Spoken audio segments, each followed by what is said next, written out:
Fauci's insufferable farewell tour. What's up with the protest in China? And Kanye West just walked out of an interview about the now infamous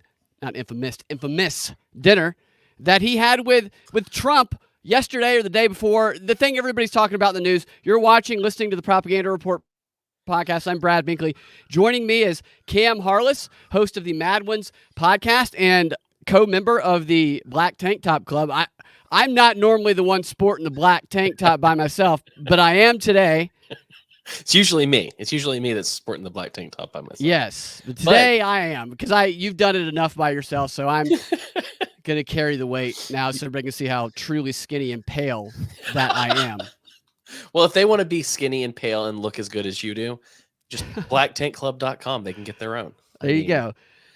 I hope everybody's Thanksgiving was good. Cam, I hope your Thanksgiving was good. Did you have a good holiday? Yeah, man, I didn't do anything. It was so nice. That is nice to have some time where you don't have to worry about what's going on. But now let's get back to worrying about everything that's going on. So what I want to start with today is Fauci, because Fauci's retiring. We're not going to have we have a limited amount of time to mock Fauci, as he's going to be going on this farewell tour. So he's retiring at the end of December, and he's going to be showcased on all the major media outlets until then, because he's got to get his final propaganda push out there. And I figured we should go through and see what his parting words are to us, because he made an appearance on just about every single Sunday show over the weekend. And starting with mask. He was talking about mask during his interview with Face the Nation. This is the interview we're going to go through. Was he talking about the movie The Mask with Jim Carrey? Yes, he was giving his review on the movie The Mask with Jim Carrey. Good, because that's all I care to hear from very critical. You know, he's not. He did say once that he wanted Brad Pitt to play him on SNL, talking about entertainment, and then his wish came true because everybody, sucks on the knob of Fauci science, and that happened. And he really relishes his role as a propagandist. They say that he is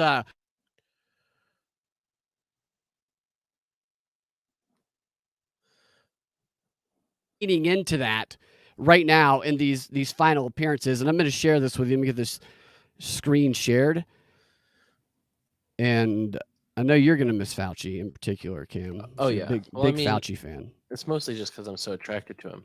He's an attractive little 5'1" man. For many Americans, Thanksgiving felt... That's not the part. So here we go. I'm going to have to skip around because I didn't cut these clips. So I'm going to be skipping around through the actual video here. But here's all right, here we go.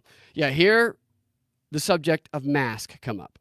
Jesus, you got to use the idea of coming into a crowded place and you're going home to someone who's immune compromised, it just makes sense to put a mask on. You recently. So, on his way out, it just makes sense to remember, put a mask on. This is from the guy who was on video, on audio multiple times saying that you don't need mask, and he switches back and forth. But remember, mask up. Maybe he's just testing his influence, one final go at it. He then goes on to talk about, some vaccine. He wants to give one final push to make sure we get the jab. How much is he making off of that? Off of the jab? Yeah, it's sure like has anyone connected him to Pfizer or Moderna or anything like that? I don't know about that. I'm sure somebody has. I know that he's like the highest paid government employee of all time or something like that. He's made more money off of working in government. Well, it's going to be how you contextualize that, because you can spin anything off of a government job. But Fauci's gotten very rich off of propagandizing people for 40 years, over 40 years. Actually, might even be over 50 years. But here he gives one final vaccine push. Let me find the spot here. All right. 30. All right. You recently had COVID. I did. I wonder how that changes when you calculate your risk these days, and how long do you think immunity actually lasts? Well, we know how much antibody immunity lasts because you can measure antibodies. They go up and they come down pretty quickly. It is entirely likely that although... Did you notice right there, by the way, that was a cut clip? I didn't cut this clip. This is straight off the Face the Nation website. That was clearly an edited clip that they put of the show. I didn't see the show live, so I don't know what they edited out, but I'll let him continue. You may get infected with mild symptoms. The degree of protection against severe disease may be much more prolonged than the very transient degree of protection against infection. Let me give you an example. You measured me. I'm an elderly person, so my immune system isn't as robust as it was 30, 40 years ago. I could do without never hearing Fauci say, you measured me again in my life. About 3 inches, but it does the work. Yeah. I was vaccinated, doubly boosted, and I got infected. Now, the antibodies that were circulating in my body were not enough to protect me from getting infected. But it is very likely that the vaccination and double boosting that I had protected me from getting a severe outcome that if I didn't have that, I very well might have gotten very seriously ill. And I had a very mild infection. I want people to understand is that although you may get infected with these new variants that are related to the Omicron, you may not be protected against infection. And you're doing a pretty good job of protecting you against severe disease. You're making a case for vaccination. I'm totally making a case. I'm asking because people think, oh, I got a 3-month free pass. I just had COVID. Yeah. But they can still get new variants. They can still get sick. Yes. In that window of time. Exactly. Exactly. So you really want to keep up on your boosters because the protection clearly wanes. It wanes much more for infection than it does for severe disease, but it does wane. So Okay, so notice how he said likely. He didn't say you would definitely be less severe. He said likely less severe. And there's no evidence that they've actually given to support this claim that if you get 2 jabs and boosted, double jab, double boosted, you still get it, but you'll get it less severely. They're just kind of saying this. Now, if they provided evidence, that would be a different story because maybe that's possible. But when the whole beginning of this propaganda campaign was, you will not get it if you get the vaccine, it has now morphed into, I've been double boosted, I've been double vaxxed, and I got the virus anyway, but it's a little bit less severe than you might have got it otherwise. So you need to. It's just such a reframing and a blatant lie, and they're still bringing this guy. I mean, the shifting of the goalpost is extraordinary here. Had they started with this, had they started by saying, you are still going to get it if you get vaccinated, it's just going to be less severe. Here is the evidence that we have to support that. Then maybe this could be an acceptable argument. But it's coming after they told us we'd never get it, and it's coming with no evidence in support of it. It's just obnoxious.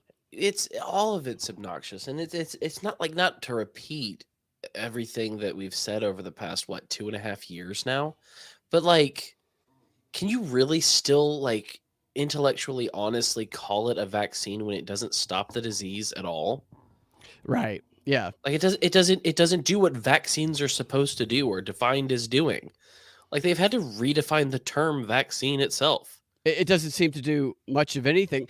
Although I think some people aren't getting sick. Maybe it's helped them. But my question is, are people who aren't getting sick, is it because of the vaccine or is it because of another reason?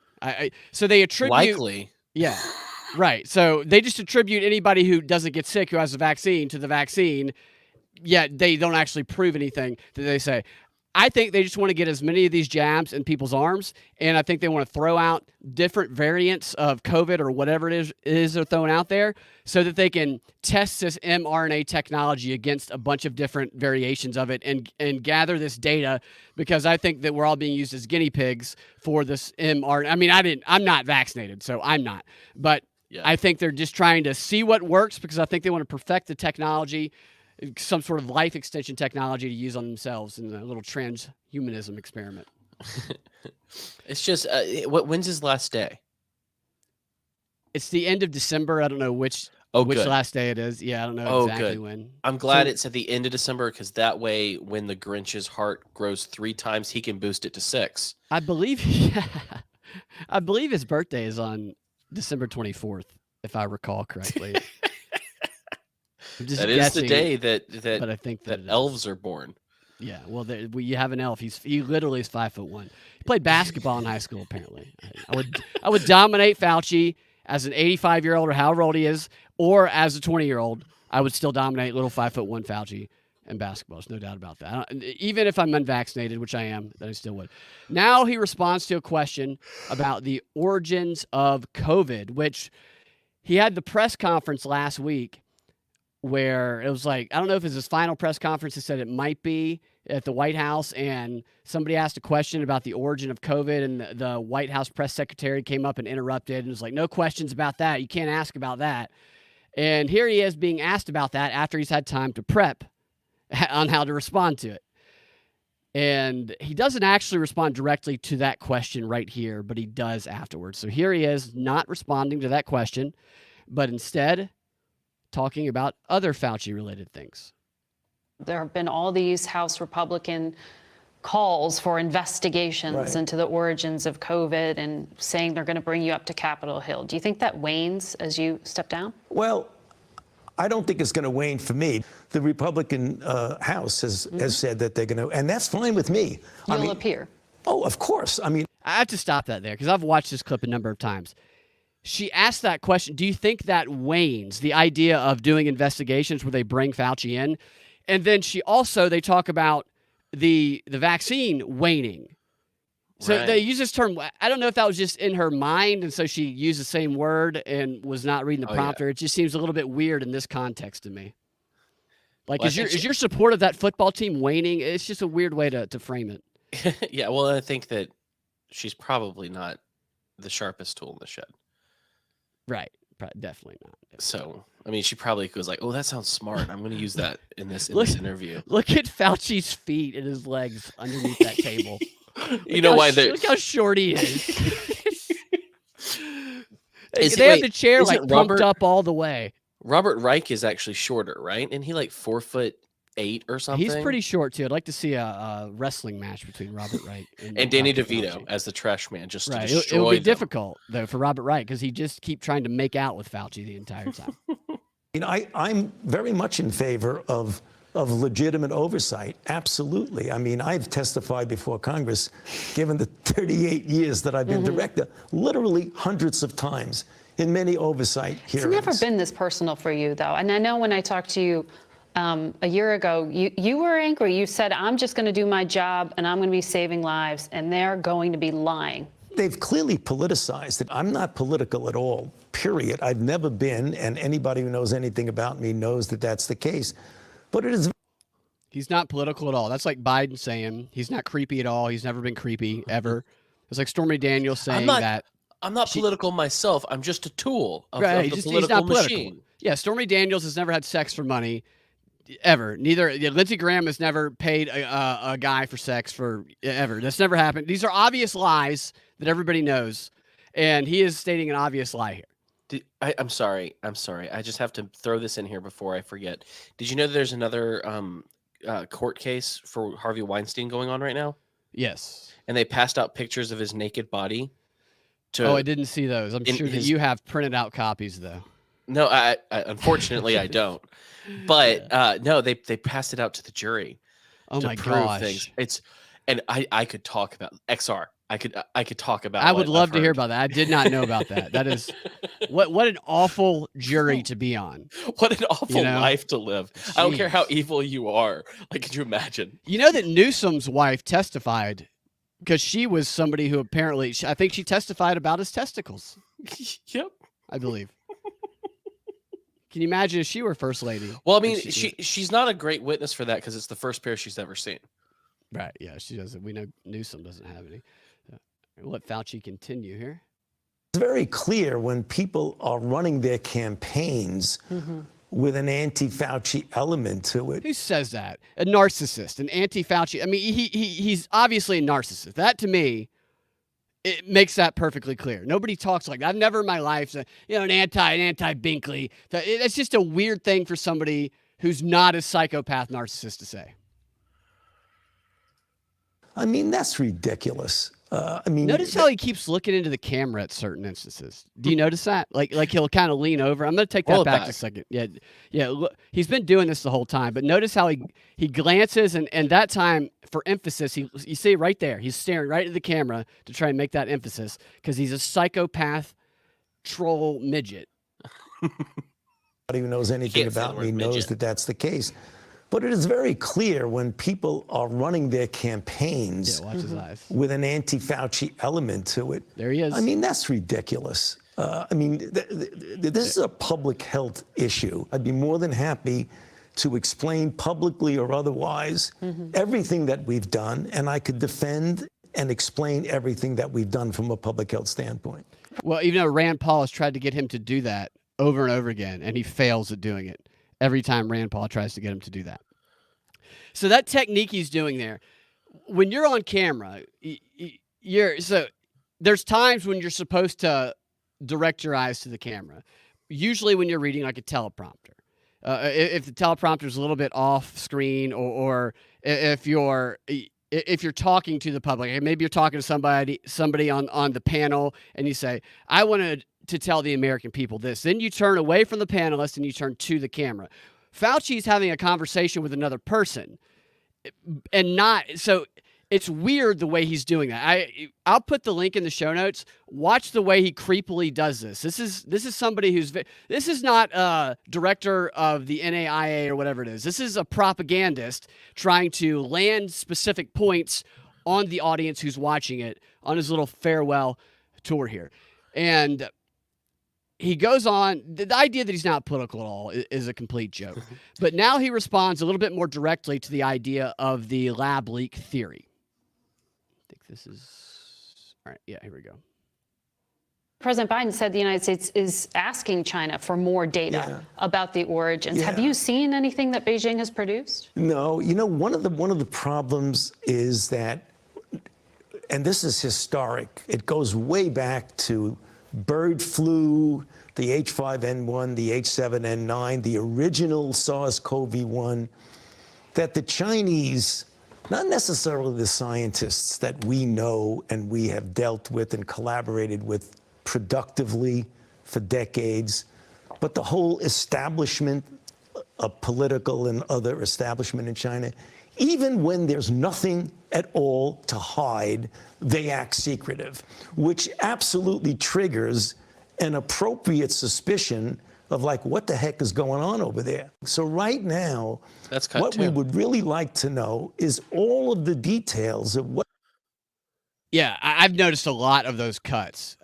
This is what they aired, I'm sure, also, but they have definitely cut this interview up in weird ways too. Like they cut them kind of in the middle of sentences. Usually you can't notice it as obvious as you can notice it here. It's weird. What went on with the original people who were infected. We keep a completely open mind as to what the origin is. Having said that, if you look at the examination by highly qualified international scientists with no political agendas, they've published in peer-reviewed journals that the evidence is That's another cut. quite strong that this is a natural occurrence. Does that mean we've ruled out that there was something funny going on at leak? Absolutely. And I and all of my colleagues keep an absolutely open mind. Wait, We've got rewind to that. investigate every possibility because That sounded like he was saying something, but he did a switcheroo. Am I crazy? Oh, well, we're both a little crazy, Cam. That's true. But probably not for this reason. Here we go. political Is that far enough back? agendas. Yeah. They've published in peer-reviewed journals that the evidence is quite strong that this is a natural occurrence. Does that mean we've ruled out that there was something funny going on at leak? Absolutely. And I and all of my colleagues Did you keep hear an that? absolutely open mind. We've got He Pause said that. he said absolutely. I noticed that too. So he starts off by saying we can't rule it out. Then he says absolutely, but we absolutely have an open mind. Yeah, he does a little word twisting there. Because you in your brain you fill in, because I heard it and I was like, Yeah. Well, the what he answer does to that, is what yeah. he's trying to allegedly communicate here is that they question it, but he just says, "Did we close the book on it?" Absolutely. So it's like, no, we didn't question it. Right. Then he turns around and says, we are completely open-minded to it. So he's giving an answer to all sides. That was wild to watch because I was just like, am I crazy? Because Look at his eyes right now. He Look at his twisted creepy effing eyes. Well, yeah, I mean, he's got lizard eyes. But yes, so what can happen now is in the future, somebody could say, well, you said you're open-minded. He could say, well, no, I said the book was closed on it. And everybody has a clip to prove their point. Yeah. To investigate every possibility because this is too important not to do that.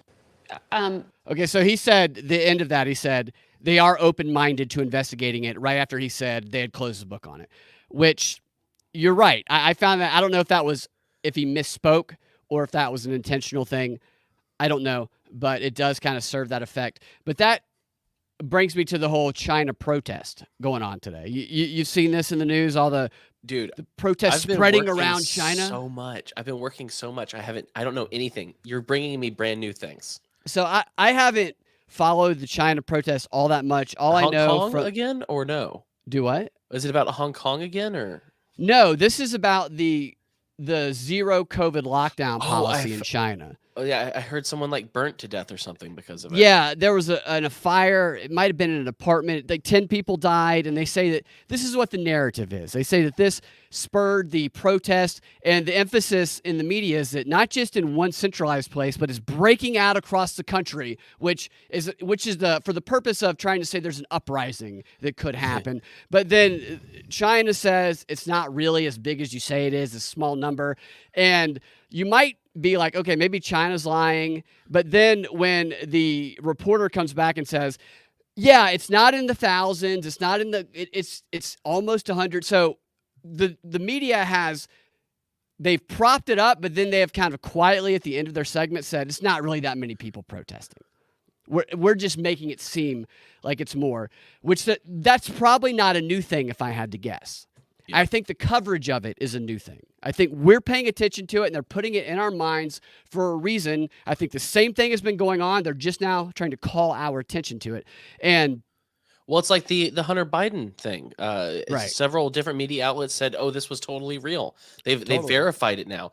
2 years later, right. And it's like I saw people on Twitter being like, "Yeah, finally, we told you." It's like this is not a victory. No, it's not a victory at all. Priming you for something, you dingus. No, yeah, they're either gonna do an investigation and then Hunter Biden will say we found nothing, or they will do an investigation and then the media will say we exposed it and this is why Joe Biden is leaving office and why Kamala is taking over. I think the latter is more likely to happen. I don't think that they're going to do that because I think they've seen reality and don't want Kamala Harris in the office.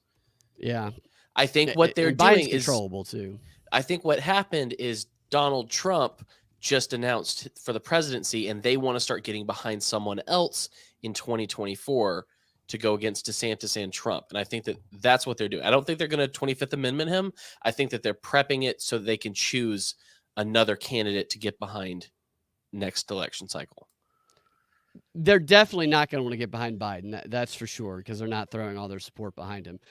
But the China angle here, because it's weird to me that all of this stuff is in the news right now. There's a comment saying, did any word says, did they really burn people alive in their apartment buildings? And that's the narrative. The narrative is that there's a zero COVID lockdown and some people are not even allowed to leave their apartments in China, which is interesting that this is being reported the way it is because the World Economic Forum, Klaus Schwab, they all praised China's zero COVID lockdown. They all wanted to model everything that they did moving forward in crisis situations after that, maybe a climate lockdown for all we know. And now this is being reported in a kind of a twist in the because we know that the NBA, we know that Hollywood, we know China has a foothold in America in many ways. So we don't usually show China protest opposing China in this way. And it got me thinking about why this might be going on. And I think that this is the beginning of a process to start to get the American public ready to support World War III. We already see the Russia angle. So just today in the news, we have the Ukraine-Russia news all the time. And there's news of that today.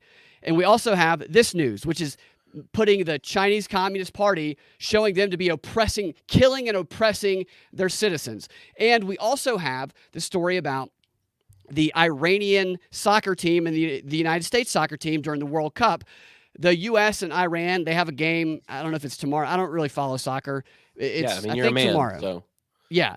And it's a big game, but the story instead of the game is about how a U.S. outlet, the soccer-related outlet, it wasn't like the team, but it was like an official soccer representative for the U.S., tweeted out an image of the Iranian flag that took off an emblem that represented their religion over there. And that caused apparently outrage among Iran, and they demanded that the U.S. be disqualified from the entire tournament for doing, I guess, such blasphemy in their eyes. And so it made the whole thing political, and they even started questioning the coach about it. And the coach is like, I just want to play soccer, team to be focused. And then they cut back to CNN, and Jake Tapper's like, why is he running away from his virtue? They should talk about why they did that. And the coach didn't do that. But they want to politicize everything. And when they have this game against Iran, it's a perfect situation. It almost makes you think the games were fixed, because China, Iran, and Russia, those are the three main forces in the new axis of evil for the World War III. That's who we would be fighting against. And they're all in the news today in a way that's demonizing them. But Iran is it. Iran, I don't know. Like it's every time someone brings up Iran, I'm just like, this is not a country to worry about. Well, they have nuclear weapons, and it's. Well, I mean, that's the thing. It's like, I don't believe the feds, but when even Israel's intelligence community says that they weren't building nuclear weapons, I'm like, they would be the ones who would say that they were, so that they could do the war thing, you know? Right. Well, so I never bought the nuclear weapons in Iran thing, but that's neither here nor there. No, you're right. I don't think the nuclear weapons will be used. I just think they're setting up the narrative, and they're setting up the American. So they have to have this long process of conditioning. I think his name is Elul. I can't ever say his name right. It's like Ellul. It's called Propaganda: The Formation of Men's Attitudes book. It's a fantastic book. It took me a while to read, because I'll read something and I'll be like, wait a minute, what did that just say? And I'll have to go back. It was in real small writing, but it's just amazing insights, and the writer is very sarcastic too, which I like. So it's very funny, but it really just illuminates the different types of propaganda campaigns. And I think he would probably call this pre-propaganda, where you're prepping the public for influencing them to support something. So it's not like World War III is going to be tomorrow. It's probably going to be a good ways off, but this is, I think, we've already been prepped, at least a good number of the public has, to oppose Russia and see them as a demon. Mm-hmm. And China, yeah, there you go, China. People have their thoughts about China, but they don't hate them. They need people to hate them the way they hate Russia. And I think this might be the beginning of drumming up that hate among at least enough of the population. Doesn't have to be everybody. It just has to be, I'd say, 51% of people. And then we have Iran. Iran, I think, is pretty easy to drum up hate amongst the public. And they need all of these narratives, these separate narratives of hate, to intertwine together and they're one axis of evil. And I think that's what we're seeing here. Now, I don't think World War III is going to be something that it's going to cause physical destruction for a lot of people. I don't know that it will here. I think a lot of it will be cyber. It will be unlike anything we've ever seen before. And I honestly think we're already in it, but I don't think we're going to officially be in it until a little while down the road. But I think this is part of shaping that war fervor. They need people to be enthusiastic about war, just like they're enthusiastic about putting a Ukraine flag in their Twitter profile. People still have that. Those are the two. Right. That's the great thing that came out of the whole Ukraine-Russia situation and COVID, is when you see one of those people that are wearing a mask or have a Ukraine flag in their profile picture, you know you can disregard anything that they say about anything. I get a little bit perplexed sometimes when somebody likes a tweet or something like that, and I see it and they have a Ukraine flag in their profile. I'm like, wait a minute, is that like a sarcastic like? What's going on here? because that person supports sending weapons to Nazis. Okay, and part of the Great Reset too, by the way, is I from what my understanding of watching the videos of Klaus and everybody is that America takes a step back in the world, and things are evened out more. We're not such a world power, and China rises up a little bit. And I believe that a World War III that we don't do so well in is part of that process. Again, I don't think it's tomorrow. I don't think it's a month from now. I think it could be a year, a couple of years from now. But I do think we're in that process, and I think this is part of that process. Now, one more clip from Fauci. I've talked a lot about how Fauci is leaving public office, but that doesn't mean his influence is going away. In fact, I believe his influence will actually be far more dangerous outside of public scrutiny. And in this next clip, this is exactly what I'm talking about. He's asked about what he's going to be doing next. And here he is talking about his future plans to create an army of little Fauci scientists. Here we go. After the circle. Make a lot of sense. What do you plan to do after you leave NIH in December? What's next for you? You know, I don't know, Margaret, and the reason I don't know is I want to strictly stick to the ethical guidelines of not negotiating what my next position, wherever that may be, in a university or in a foundation or in a whatever, until I actually step down. I want to continue to write and to lecture and utilize what I will have outside of a government position. What do I have? I have 54 years of experience as a scientist at the NIH.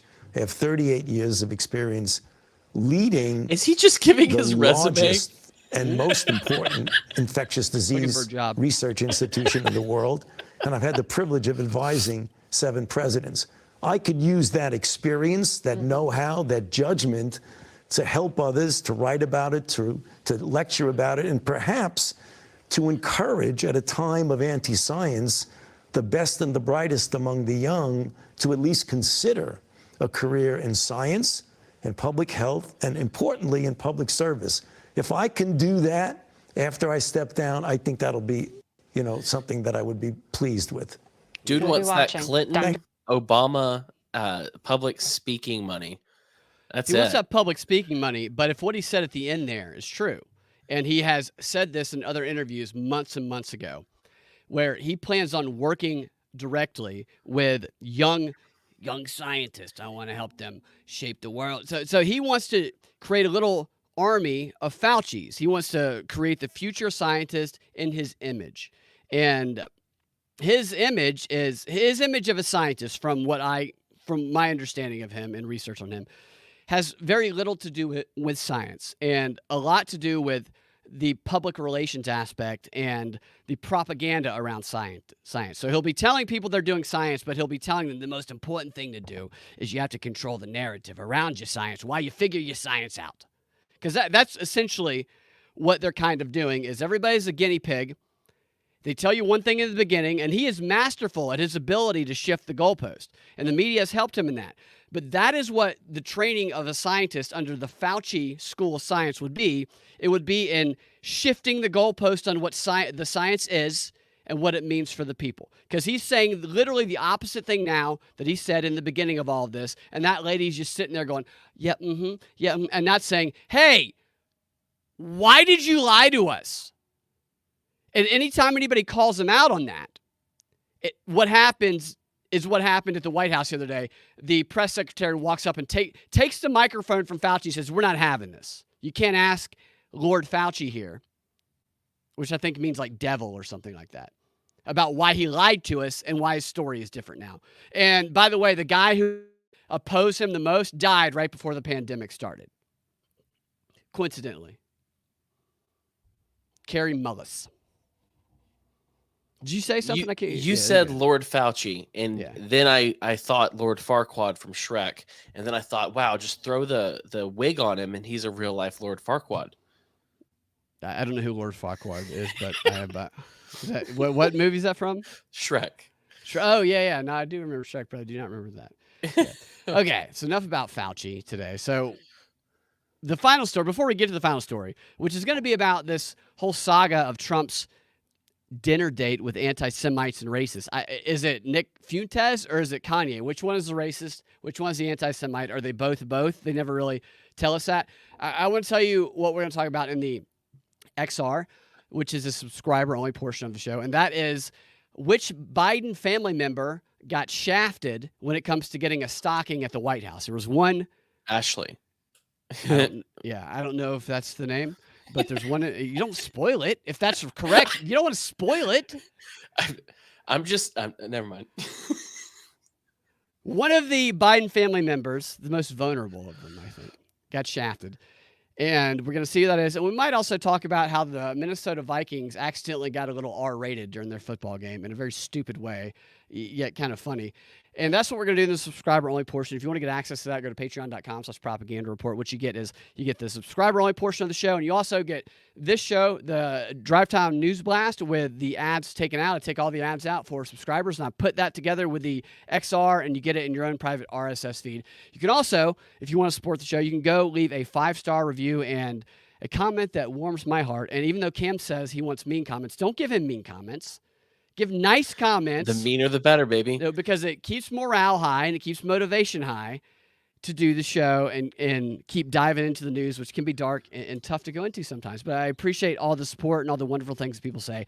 Patreon.com/propaganda report. All right, on to the final story of the show. And Cam, you've noticed we're not going to get to the guest yet. We will in a minute. But I didn't tell you this. There is a special guest we're going to have here in a moment on the show. He does not like being called sexy by men. That's what I've learned. You don't like being called sexy by men? No, I'm fine with it. He doesn't seem to love it. Well, he might. We'll find out. We'll find out. So the media's been flipping out all day long about Trump dining. Trump dined with an anti-Semite and Kanye West. Or it's unclear who they're. I know that Nick Fuentes is, I guess, how you say his name. Yeah. Is that how is it? Fuentes. So you're up on Fuentes then. Well, I mean, I know that I know the little dork's name. Yeah. So, and he is I watched a couple videos of this Fuentes guy, and he very much does not like Jewish people, and he seems obnoxious and a provocateur. He seems like somebody that I personally would. He just seems like he's trying to make a bunch of money off of saying things that he knows are incredibly extreme. Is what it seems like to me. And he went to a dinner with Kanye West and Milo Yiannopoulos. And a lot of people didn't report that. But it was Milo Yiannopoulos was the third one there. And here's how the media is reporting. I'll just let you hear how they're reporting.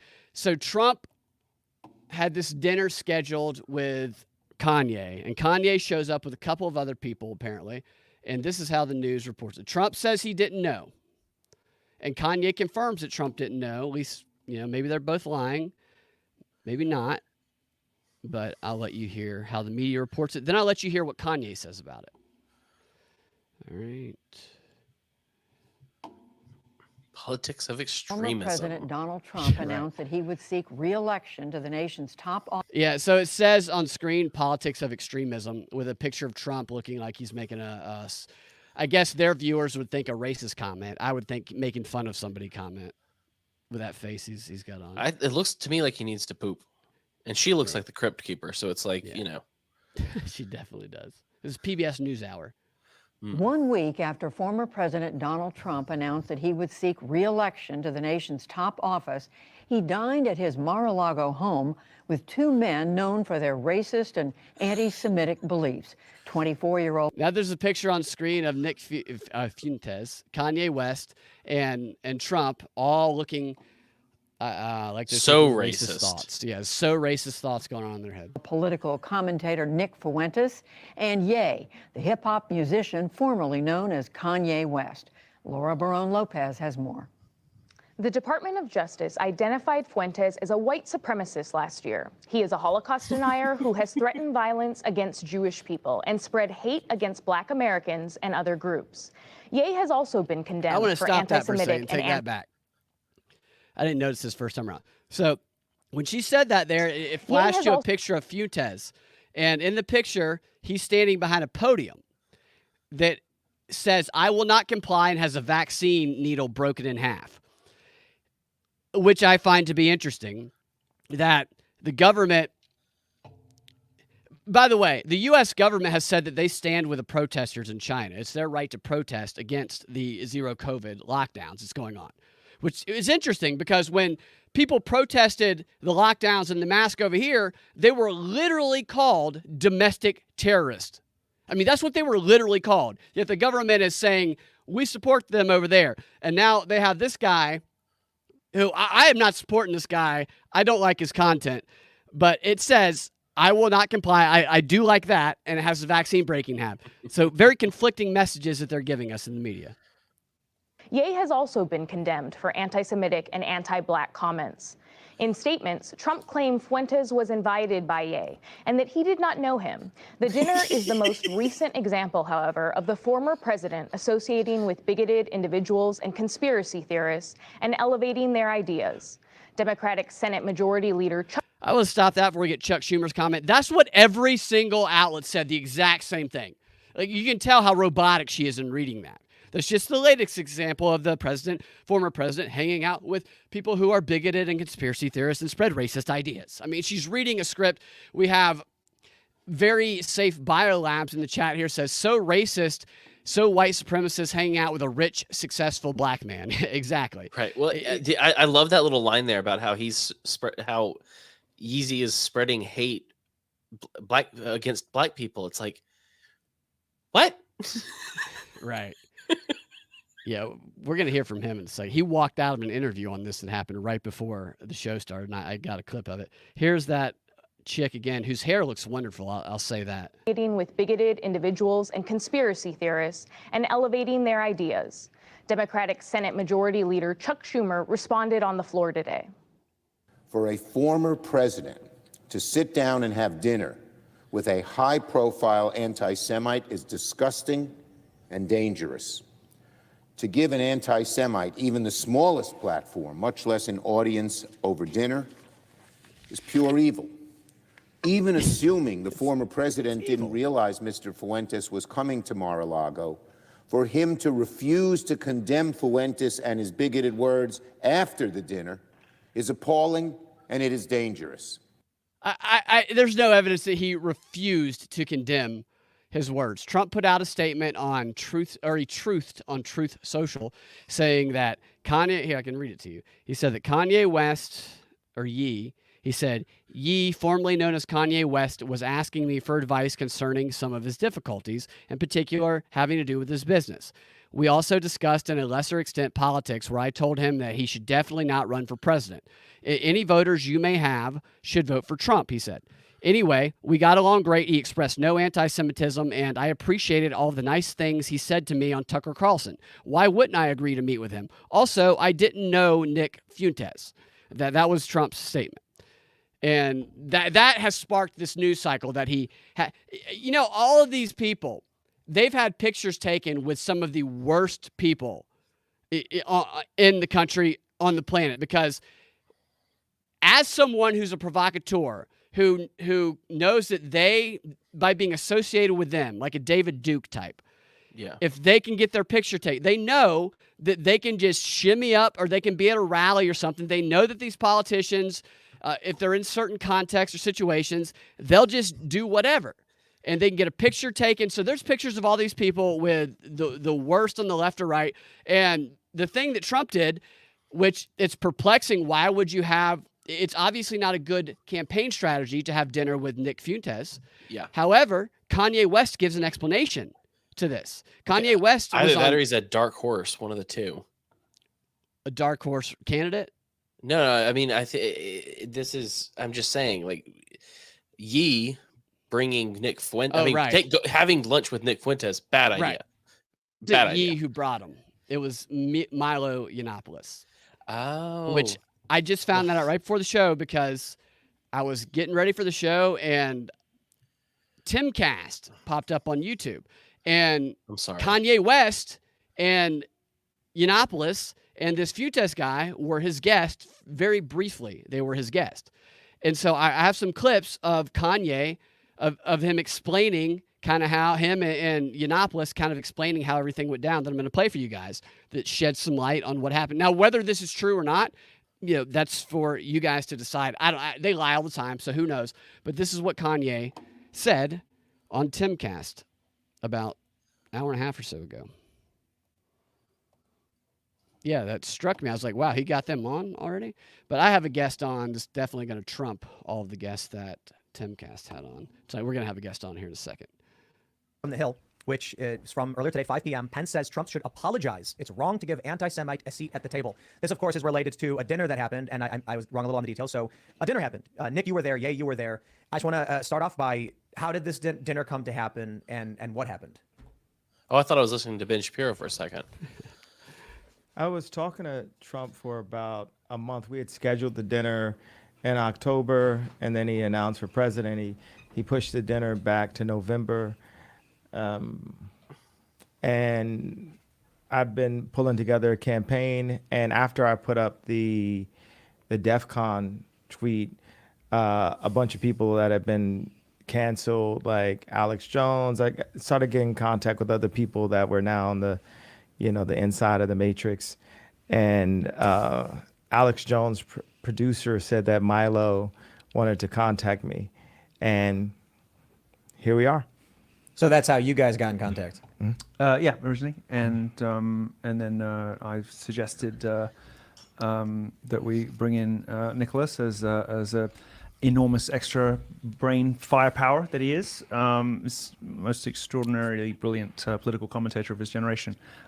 So Milo brought this person in, not Kanye. Milo, who was a infamous gay person who I'm struck by Trump. how straight he is. He's so straight now, Brad. He's straight. No, he has come out. Milo has come out as an ex-gay person.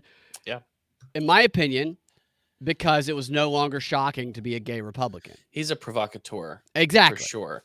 Exactly. And so bringing in this other guy to this meeting. Now, I also can't buy that Kanye's stupid, though. So this is all, there's a lot more going on here than what they're saying. But yes, it was Milo who brought him, and then they continue. And he's been treated just about as badly as anybody, so I thought he deserved to be in the room too. And I've listened to this kid, Nick Fuentes. He is not the most brilliant political commentator of our generation. That's the stupidest thing that I've ever heard. He's legitimately a whiny little dork. Like, I'm not just saying that. Like, he's just a little dork boy. Yeah. And yeah, that's pretty much how we got together. So I have some questions about that, but we'll get through the dinner portion of how exactly this happened, what went down. So this is how you get in contact, the three of you. How is it that Nick ends up invited to this dinner, and what happened? Well, he was rolling with me. I was impressed with Nick, and I was like, just come to the dinner. And we had Karen Giorno pick us up from the airport. And there was a lot of back and forth. There's another gentleman named Jamar Montgomery that was with us. He's an engineer at Boeing, and I'm telling him we should raise everyone's volume. Okay, cool. And we sat there, and it was like when Trump came in, I said, do you want to sit alone? He's like, no, bring your friends in. So a big thing is like Trump had no idea who Nick Fuentes was. And okay, so is that true? I don't know. Does it fit Trump's personality? He comes to meet with Kanye. Come on, Kanye. Oh, what about you? Oh, no, bring your friends. I don't care. It does. Yeah. Doesn't mean it's true. Well, and I wouldn't be surprised, honestly, if Kanye didn't know who he was either. Like, I mean, I don't think that it would make Kanye dumb to not know who Nick Fuentes is. I feel like only a small pocket of people know who he is, I think unless they're watching CNN for their rage bait. Yeah, I've heard his name, but I had to look him up again. And when I looked him up, I went, oh, that guy. That's kind of how my familiarity with him. Yeah. All Milo being a provocateur. Yeah, I think that is one, I think, explanation to this.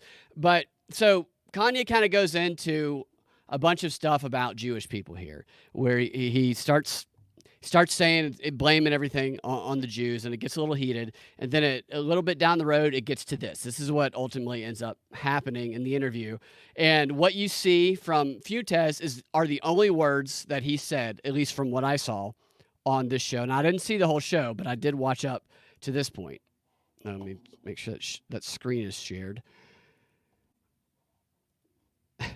And I don't even know if this is like legit or not. It happened, but I don't know if it's stayed. I don't know. Kanye does a lot of things. Hold on. There we go. On screen. Been extremely unfair to you. I think. Who is they though? We can't say who they is, corporate can we? press. I'm not using the. I don't use the word as the way I guess you guys use. I'm talking It is about them, though, isn't it? I mean, because because when you think about it, consider. Did you hear that? I'm not So using... he does. So he interjects to say it is them though about Jewish people. That's Wait, the first he said thing. that? Rewind it. I was just laughing at him going, I don't say they like you guys do. Like that's Talking about- legitimately right. funny. Yeah. So yeah, and then he jumps in and says, "Yeah, it is them." Fuentes does. Person, all of this, so I can serve him.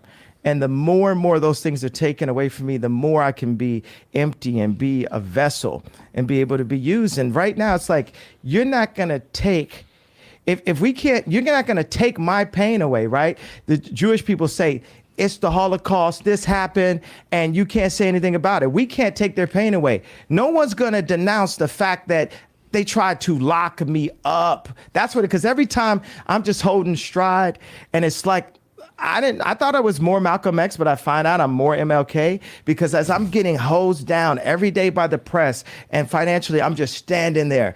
And when I found out that they tried to put me in jail, it was like a dog was biting my arm, and I almost shed a tear, almost, but I still walked in stride through it.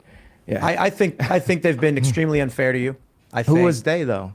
We can't say who they is, corporate can we? press. I'm not using the. I don't use the word as the way I guess you guys use. I'm talking. It is about them, though, isn't it? I mean, because because when you think about it, consider it. In 2018. What do you mean it's not? What do I mean? Like, okay, so how about? Are you leaving? Are you referring to the press? Kanye's He's leaving. Kanye just got up and left. I'll say it right now. You guys want to bring that stuff up, and then Have think the we're not going discussion. to have a Like, conversation. have the discussion. Like you think Ye's going to come in here and say, "Here's my pain, here's my suffering." I'm going to say, "I hear you," and then he's going to say, "And it was Jewish people," and I'm going to be like, "Okay, but don't you consider?" It's like, I'm not going to do this. I gotta refuse. Go, make sure he's cool. All right, go for it. Luke and I will have a conversation. Milo is So I can't say I'm surprised. What do I even do? Other than ask him, please elaborate on this. Are you referring to individuals, or are you quite literally blaming an entire group of people for the fact that powerful individuals are causing you harm? I really wanted to ask Nick about his thoughts about MLK, because I know they contradict his comments about that. But so they all left. All three of them left. Now, did they plan to do that? Maybe. Maybe they planned to do that. I don't know. But that's what happened just before we started recording the show. So were they running cover for Trump? I don't know. I have no idea.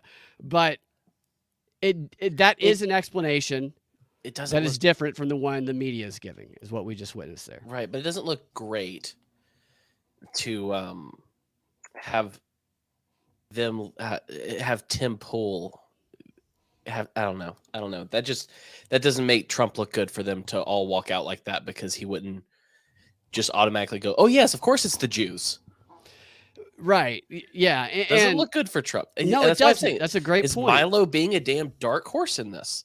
Is he That's on what he someone does. else's team now though? Milo's the type of guy who, Yeah, whatever he senses a mainstream thing is, he is going to immediately take the opposite of that.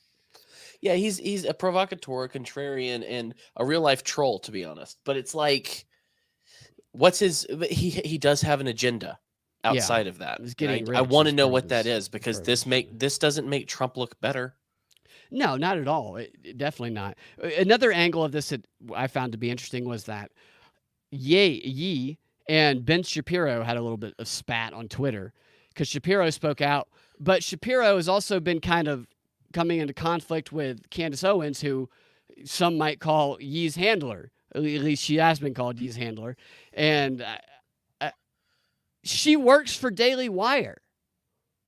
Like, she literally works for Daily Wire. Is she going to get fired? Or are they trying to show we allow opposing views on their platform? I don't know. It's all sketch. And Timcast might have gotten Kanye, or Ye, I keep calling him Kanye, Ye and the Fuentes kid and Yiannopoulos, but I got somebody even bigger to join us today, Cam. Oh, did you? I have the former president himself is going to be, he's on the line with us. Are you there, Mr. President? Hello, Brad, Cam.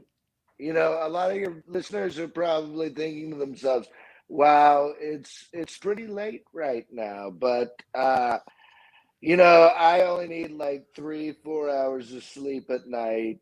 I'm up most of the night just reviewing the documents that I'm still allowed to review after being a president.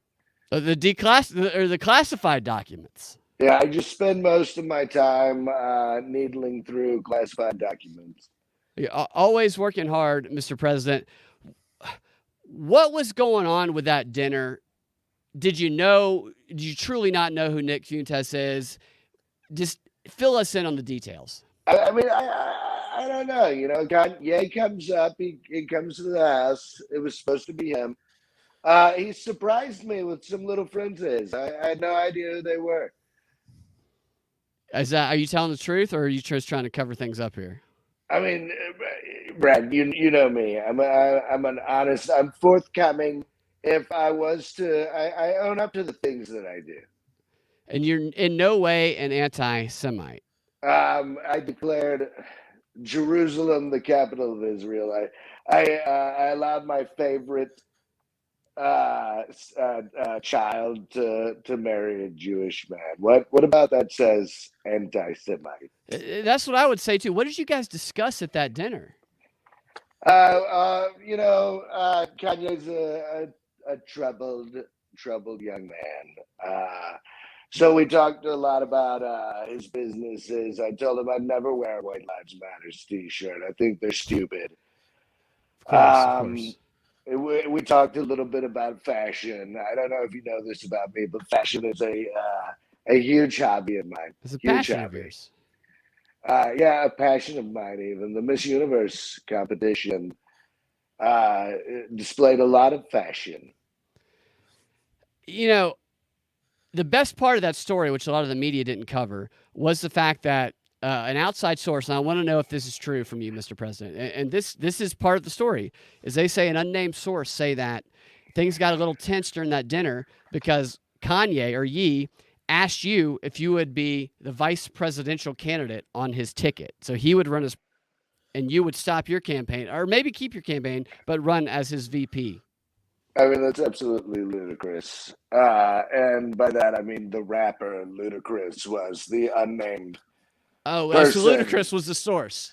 Ludacris was also there. That's one of the things that the fake news isn't reporting on. Probably because he's an African-American. You're based out of Atlanta. Luda's from there. I'm a huge fan of Atlanta. I don't think it's one of those shithole cities, at least most of the time. Well, no, not most of the time it's not. And Ludacris definitely represents Except for when I-85 collapsed. I was pretty shitty.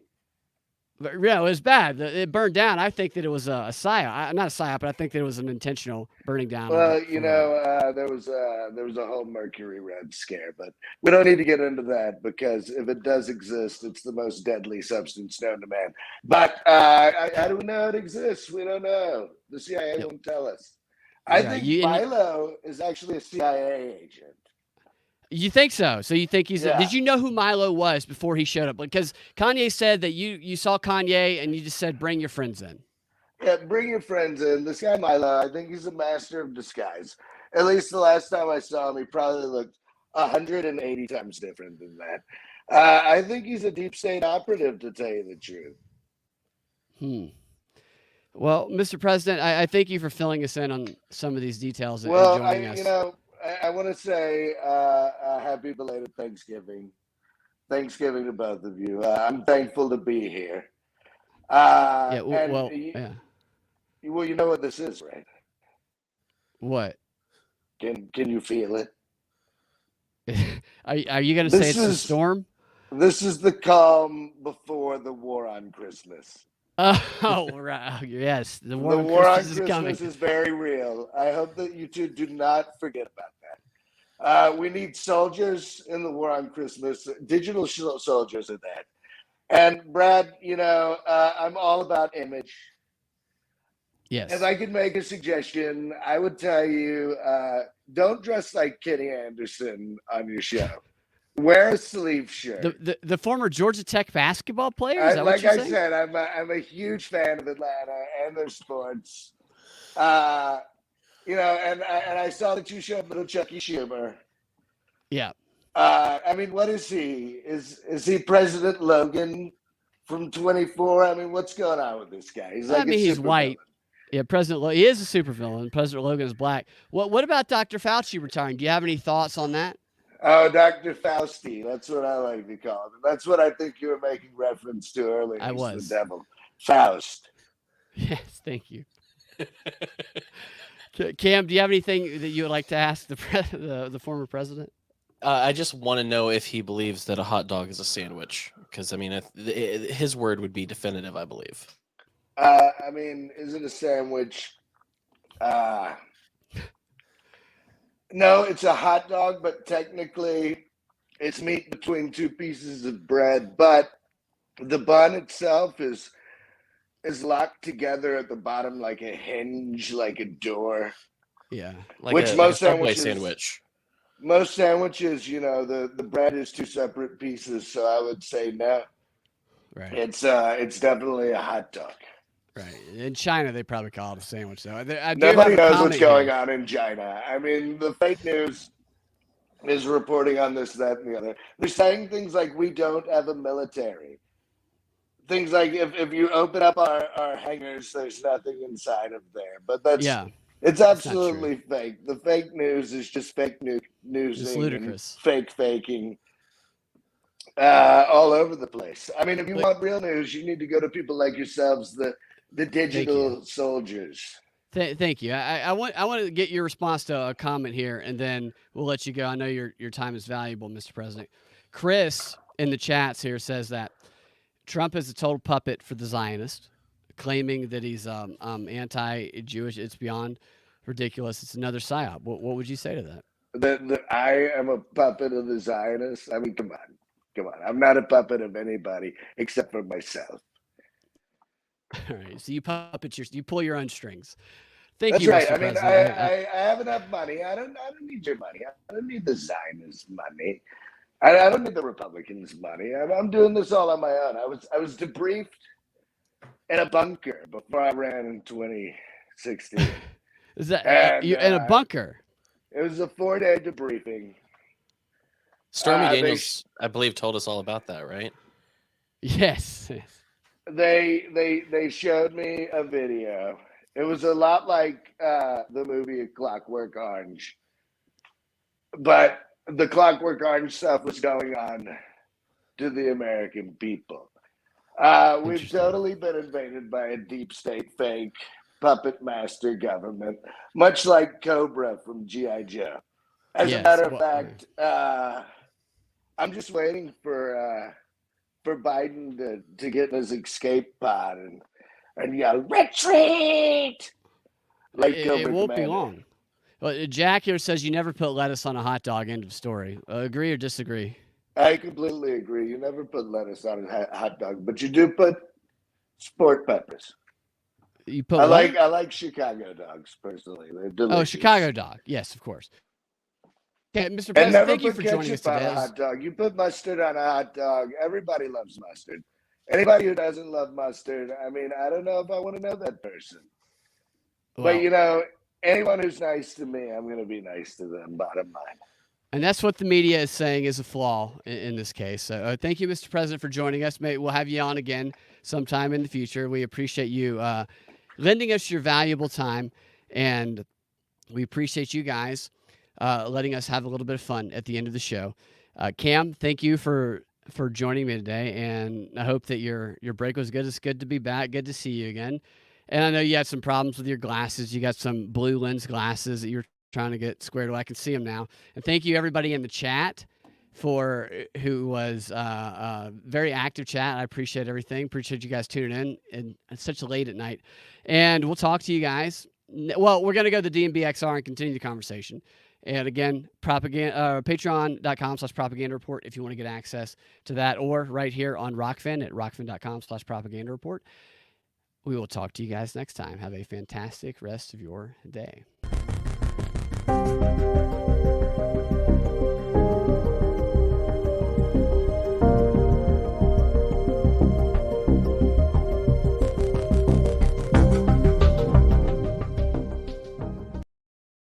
You are listening to the Propaganda Reports, Drive Time, News Blast XR. I am Brad Bingley here with Cam Harless.